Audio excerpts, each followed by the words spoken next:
Wayfinders. I heard you guys are spending a little bit more time at home, so I thought I'd share a story with you today. I'm going to be reading Moana, adapted by Bill Schuster and illustrated by the Disney Storybook art team.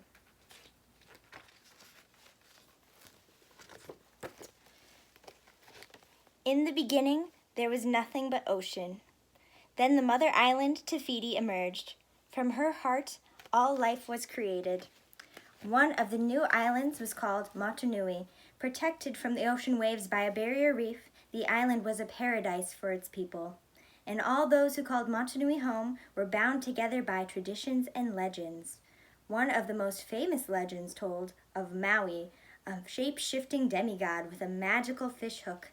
Like many others, he believed Te Fiti's heart held life-giving power. Taking the form of a hawk, Maui flew to the mother island and stole the heart of Te Fiti. The children of the village sat spellbound as Grandma Tala continued her story. Maui tried to escape, she said, but he was confronted by Te Ka, a demon of earth and fire. In the battle, Maui lost both the heart and his fish hook. With the heart gone, a terrible darkness spread across the world. It will continue to spread, Grandma Tala said, draining the life from island after island. The other children were scared, but Moana loved the stories.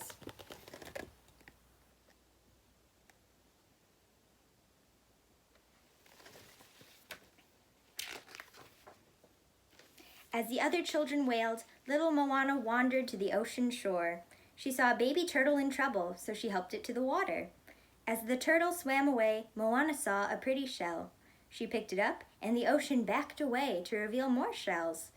Moana giggled as the ocean presented her with a beautiful green stone. When Chief Tui called his daughter, the ocean gently set Moana back on the beach before he arrived. And as Tui lifted Moana, the little girl accidentally dropped the ocean's gift. Grandma Tala saw everything and smiled. She knew what the stone was, and she took it. When the time was right, she'd return it to Moana.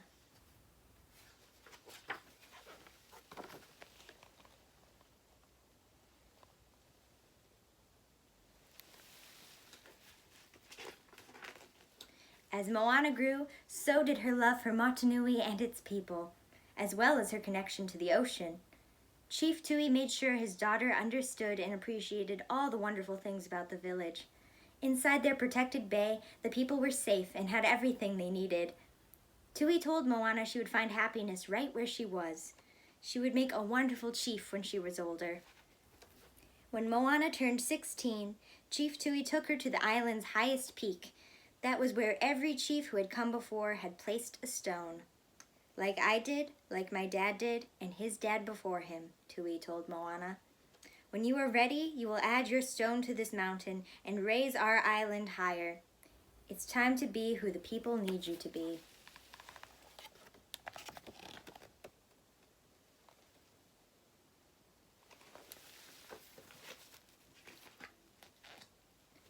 Moana still felt drawn to the ocean. She heard at the village council that fish were growing scarce in the bay, and she wondered if there were more fish in the open sea. Even though the villagers were forbidden to sail across the reef because it was too dangerous, Moana decided to try. But waves wrecked the boat and tossed her back to shore. Moana felt discouraged. Perhaps it was time to give up on the sea and place her rock on the mountain. But Grandma Tala encouraged Moana to listen to her heart. Then she took Moana to a hidden cavern. "What's in there?" asked Moana. Grandma Tala smiled. "The answer to the question, who are you meant to be?" Inside the cavern were dozens of huge, ancient sea-voyaging boats. "We were voyagers!" cried Moana. "Why did we stop?"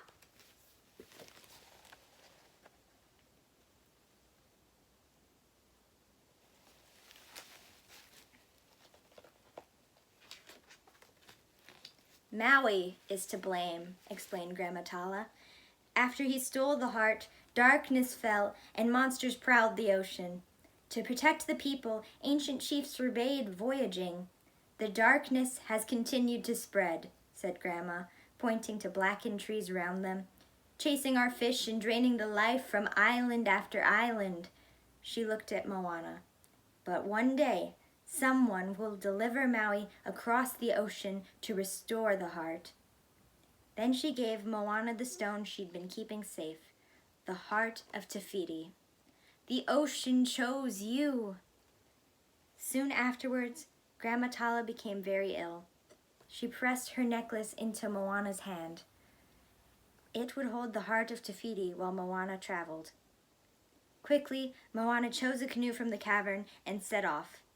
Far out at sea, she discovered a stowaway, a rooster named Hei. Moana barely knew how to sail.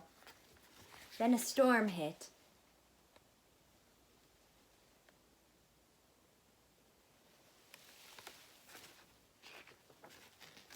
The storm tossed Moana's boat onto a rocky island, Maui's island. He'd been marooned for 1,000 years, looking for a way to escape so he could recover his magical fish hook. Without the hook, he had no shape-shifting powers. Moana told Maui he must go with her to restore the heart of Te Fiti. But Maui was only interested in bragging about his greatest feats, like pulling up the sky, lassoing the sun, and bringing fire to humans. "You're welcome," he said.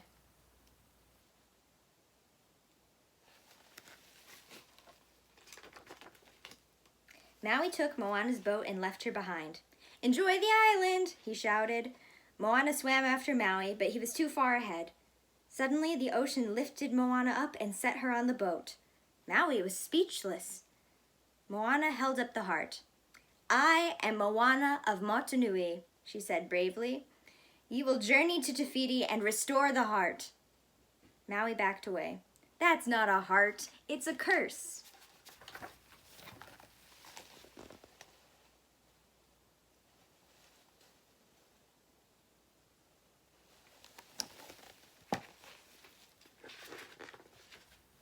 Without warning, a spear slammed into the canoe. It was the Kakamora, vicious little bandits wearing coconut armor. They wanted the heart. The bandits swarmed the boat. In the commotion, the heart fell out of Moana's necklace, and Hei gobbled it up. A bandit snatched the dim-witted rooster and ran back to his ship. Moana chased him, batted the Kakamora out of the way, and grabbed Hei. She returned to her canoe just as the rooster coughed up the heart. But the Kakamora boats were still after them. Grabbing the oar and the lines on the sail, Maui expertly sailed out of danger.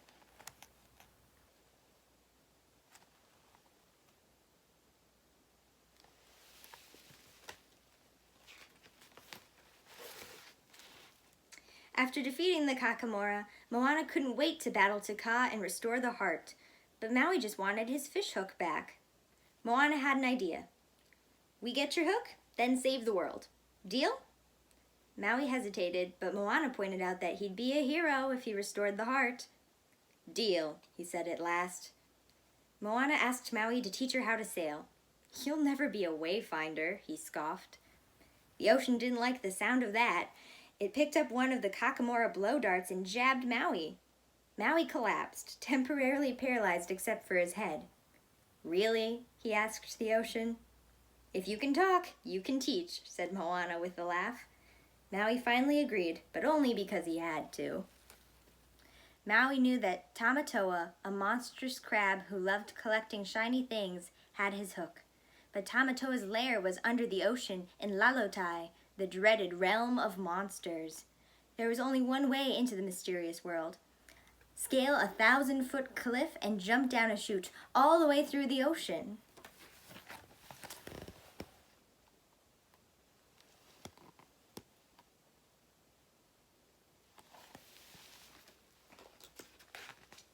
Lalotai was a dark and mysterious land, full of glowing plants and geysers that blasted through the watery ceiling. It wasn't long before Maui spotted his fish hook stuck to Tamatoa's shell, along with the rest of the giant crab's collection of shiny items. Maui charged in and grabbed his hook. "It's Maui time!" he cried. Then Maui tried to shapeshift into a hawk. Instead, he became a pig, then a bug. "This never happens to me," the demigod said in shock. Tamatoa pinned Maui to the ground. To distract the monster, Moana held up the heart of Te Fiti, then dropped it into a crevice. Tamatoa skittered after the shiny stone while Moana ran to her injured friend. But Moana had tricked Tamatoa. She still had the heart. She helped Maui escape before the angry crab could grab them.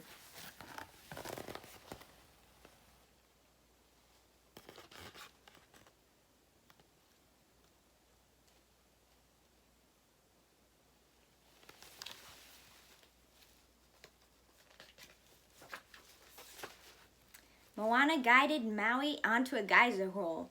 Whoosh! The geyser blasted them to the surface. Moana knew Maui needed to regain his full strength to fight Te Kā, but the demigod couldn't master the hook's shape-shifting power. It seemed like Maui was giving up. As he moped, Moana asked about one of his special tattoos. "I had human parents," explained Maui. "They didn't want me. They threw me into the sea, like I was nothing." "You're not nothing," said Moana. "Maybe the whole reason the ocean sent me here is to help you see that." Moana's words touched Maui. He began practicing with the hook and got better and better. And as Maui regained his shape-shifting abilities, he taught Moana more about wayfinding.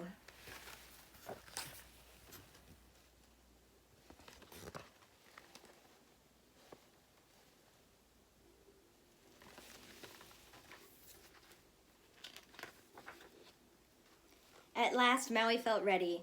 Moana used her new wayfinding skills to sail her boat straight to Te Fiti. Clouds of smoke and ash rose over the barrier islands, hiding Te Kā.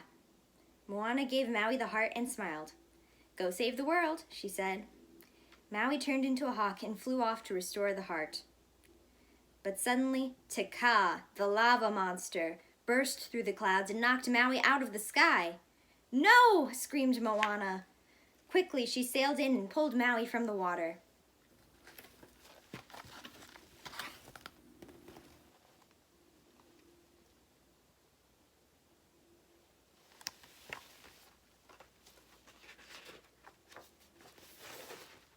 Moana steered towards a narrow gap between the barrier islands.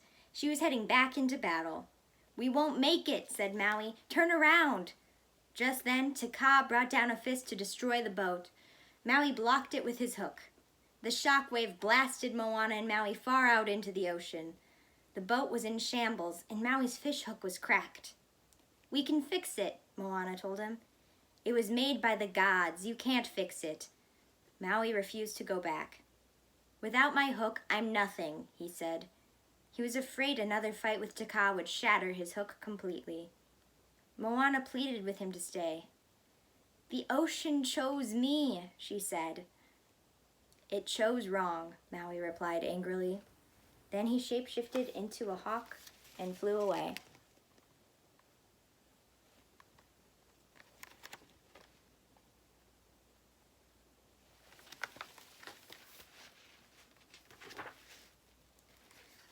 Moana yelled at the ocean. "Why did you bring me here?" she asked, sobbing. "Choose someone else."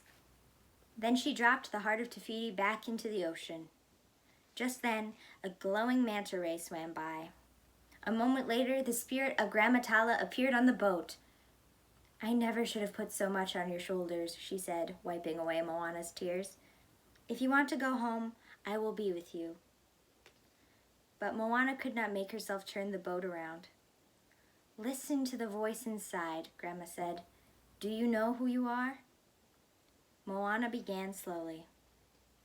"I am the daughter of the village chief," she said. "We are descended from voyagers." Moana's voice grew stronger as the spirits of her voyaging ancestors appeared near the boat. "I have fought with monsters. I am all these things and more. I am Moana."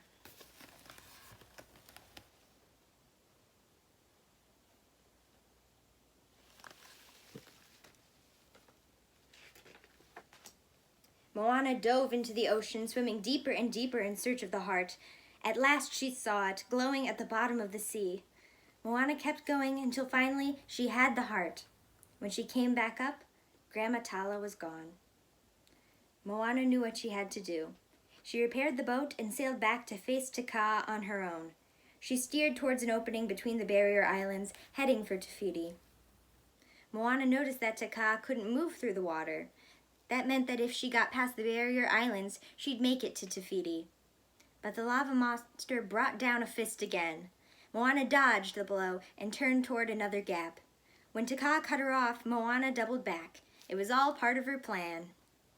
At last, Moana made it through, but Te launched a lava ball that capsized her boat.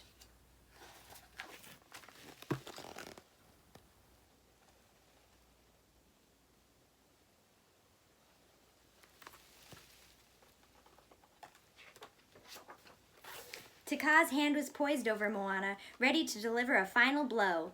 Suddenly, Maui appeared and knocked the monster's fist away. "Maui!" cried Moana. "But your hook!" Maui held up the cracked hook and nodded. "Some things are more important," he said. "I've got your back. Go save the world." "Thank you," said Moana. Maui smiled. "You're welcome." Moana reached Te Fiti and scrambled up a slope, but something was wrong. The island was gone. There was no place to put the heart. She turned and saw that Te had completely smashed Maui's fishhook, and for the first time, Moana noticed a glowing spiral on Te chest.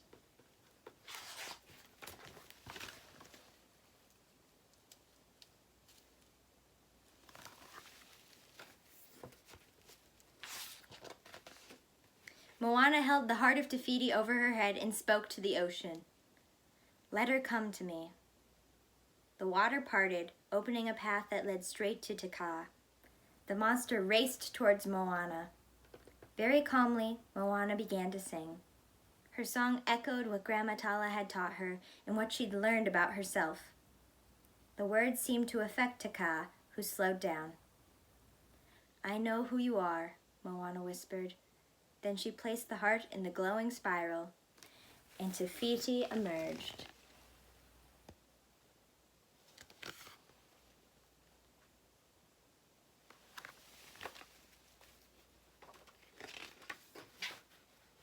Maui apologized to Te Fiti. "What I did was, I have no excuse," he said. "I did it for myself, and I'm sorry. You may smite me now." Te Fiti brought down her fist, but not in anger. In her palm was Maui's fishhook, completely restored. With love, Te Fiti then set Moana on the beach, where her boat, covered in flowers, was ready to sail home. Moana gave Maui a hug. "You could come with me. My people are going to need a master wayfinder." "They already have one," said Maui. A tattoo of Moana the Wayfinder appeared over his heart.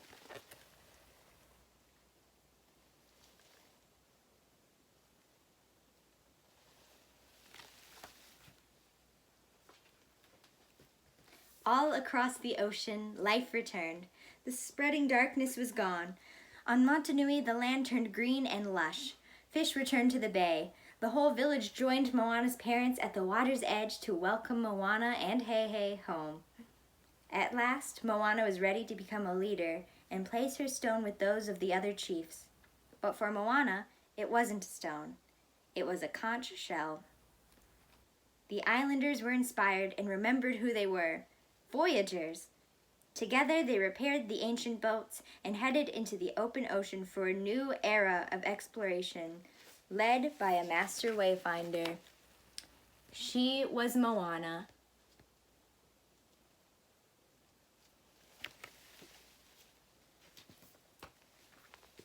Thank you so much for reading with me.